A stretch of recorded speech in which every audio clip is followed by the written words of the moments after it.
Hi guys, and welcome back to my channel. Welcome back to the Mentorship Corner, where we help you plan and organize the life of your dreams. I am your host as always. My name is Nomthandazo Sibiya. If you are new to my channel, welcome. Don't forget to like, to share our videos, and of course don't forget to subscribe so that you can join the family. If you are new to the channel, welcome. On this channel, we are just going to help you plan and organize your life so that you can basically live the life of your dreams. For today's video, we are going to be discussing how to plan your annual goals and basically why it is important to plan your annual goals. So the first thing we're going to tackle is the why. So I have made some notes because it's a bit intense, guys. It's a bit of an intense one. So I just want to make sure that I run through everything that you guys need to know and be aware of. So the first is the why. Basically, why is it important for you to plan your annual goals? My simple definition and my simple answer to the why is basically you want to make sure that whatever you're doing in the year helps you to not necessarily direct you, but it helps you to kind of achieve those baby steps in order for you to achieve what your definition of success is. For example, if my definition of success is being a millionaire, I'm just making an example, then you know that each year you need to work towards making sure that you invest your money properly, you save your money properly, and basically you increase your passive income streams so that you can work towards achieving that success, which is your goal. So basically, whatever you do in the year, you must make sure that it's like the baby steps that you need so that you can achieve what your definition of success is. Our definition of success is different. So my definition is different from yours. So make sure that you understand first what's your definition of success, and then make sure that your annual planning revolves around that. It revolves around you achieving what success basically means to you.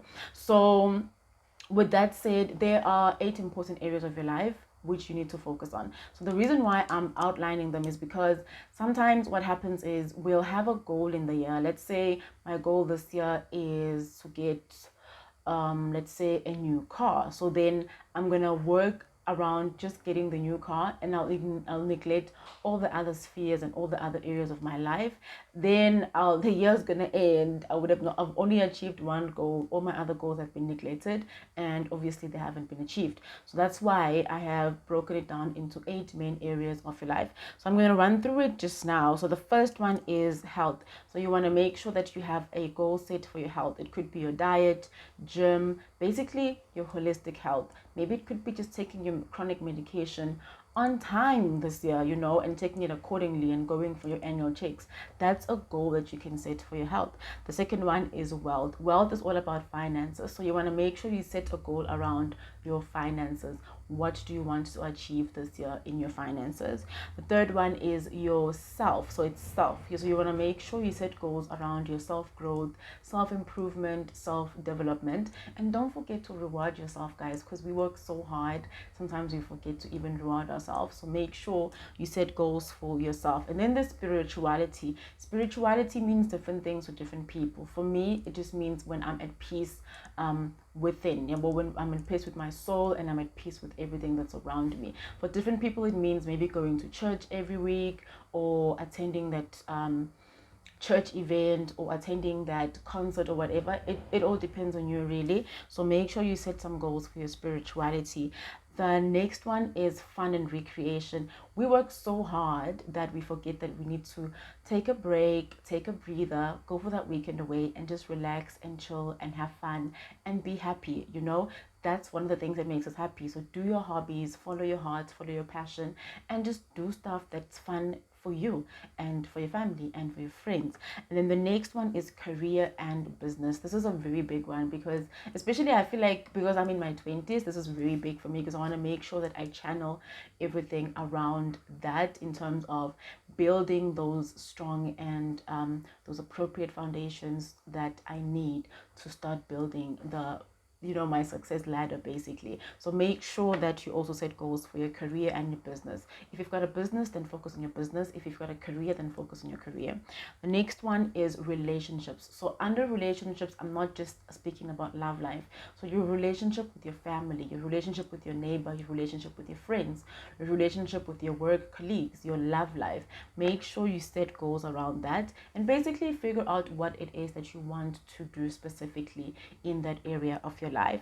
And the last one, which I also think is the one of the most important ones, is basically your community. So you want to make sure that there's certain things that you do that are a way of giving back to the community, but that's very dependent on your personality and how you see life as a whole. But I personally love charity, so anything to do with giving back to my community, anything to do with giving back to the community that I'm living around, for me, that's a plus. So that depends on you as a person. So yes, so there's 8 areas in your life that you need to do. So what you can do basically maybe is you can pause the video and write down all the 8 main areas in your life. So I'm going to run through it again, just in case you kind of got lost while I was explaining everything. So the first one is your health, second is wealth, third is self, fourth is spirituality, fifth is fun and recreation, sixth is career and business, and then 7 is relationships, and then the last one is community. So yes, you can pause the video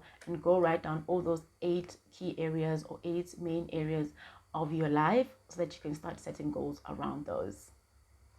Now that you have written down the 8 key areas of your life, now it's time to actually write a goal for each area. So you can decide if you want to write maybe 1 goal or 2 goals. But if you think about it, if you're writing 1 goal each, you're going to have 8 goals that you need to work on throughout the course of the year. If you're writing 2 each, you're going to have 10 goals that you're going to work on throughout the course of the year. So maybe try and be very realistic. So I always say it's like an old way of setting goals, but it always works. So make sure your goals are set in a smart way. So they must be specific, measurable,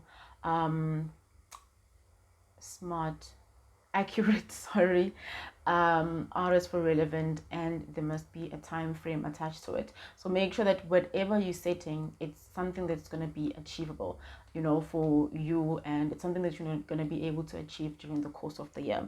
The next thing that's very, very important is to understand the why of setting that specific goal. So apart from the fact that it needs to be a smart goal, you need to understand why you want to achieve that in that area of your life. Basically, is it because there's something you want to gain at the end of the day, or is it because there's a feeling you want to end up feeling in that specific area of your life? So figure out your whys for each goal, and that's actually going to help you in terms of writing your hows and basically your wins. The next thing you want to make sure is so I made a note of this is because it's very, very important. You want to make sure that you have like a one big goal for the year. For example, if I decide that this year I want to be at peace, so then whatever it is that I'm going to be working on in terms of setting up my goals for the year, it's going to have to kind of revolve around making sure that whatever I'm doing is going to lead to that peacefulness, and I'm going to be at peace as a whole, as a person, throughout the year. So I always say, so start with the bigger goal for the entire year, and then make sure that all your other goals are kind of linked towards you working to achieving that bigger goal. Because if you do it that way, it's going to be easier. Because if you're doing things that are too separate, you're going to kind of be all over the place, and it's going to be a bit hard sometimes to find a sense of direction. So that's very, very, very important. The next thing is that once you have started set up your goals, then you want to make sure you have an action plan in place. We are going to be diving into writing out your action plan later on in the channel. So next week I'm going to be focusing on vision boards and basically writing down your goals, and then we are going to dive into building your action plan for the year. So that's very, very, very important, because setting goals alone is not going to help you. You're going to have that vision board, it's going to be chilling there, and if you don't do anything about it, it's going to be chilling again the following year and the following year, and before you know it, you would have wasted your entire life writing down goals that you didn't actually work on, and then you are basically at that stage of your life where you have a life but you're not really happy with it. But that's not what I'm focusing on today. So the main thing I want to just say, that as a take-home message to you guys, is start small, but always have the bigger picture in mind. I think I say this more often than anything. It's very, very easy for you to start with like this big amazing goal, but it's also very easy for you to get distracted because the goal is so big that you don't even know where to start. But if you break it down into small bite sizes, it makes it easier for you to work towards. For example, if let's say you had a credit card and it had about 20,000 rands in debt, so if you look at that 20,000 rands, as that amount, basically it's so big, it's going to be so difficult for you to try and work towards paying it off. But if you break it down and say, okay, fine, we've got 20,000 rands, let's break it down into a monthly installment, and through the course of the year, sorry, then okay, fine, this is how much money I need to put away every month for me to be able to achieve that goal in the end. You have to do the same thing for all your other goals. Have the bigger goal, have the bigger picture, but break it down into bite sizes so that it's easier for you to work towards and so that it's easier for you to achieve it. And don't forget the most important thing, not forget to reward yourself. I'm going to link down I'm going to leave a link down below that's going to take you to the video that I spoke about on rewarding yourself. For each goal that you achieve, reward yourself because you've worked hard and you deserve it. From me and the Mentorship Corner, it is goodbye for now. Don't forget to like, share, and most importantly, do not forget to subscribe. I don't think I've said this enough. Do not forget to subscribe, guys. I love you guys a lot. It is goodbye for me.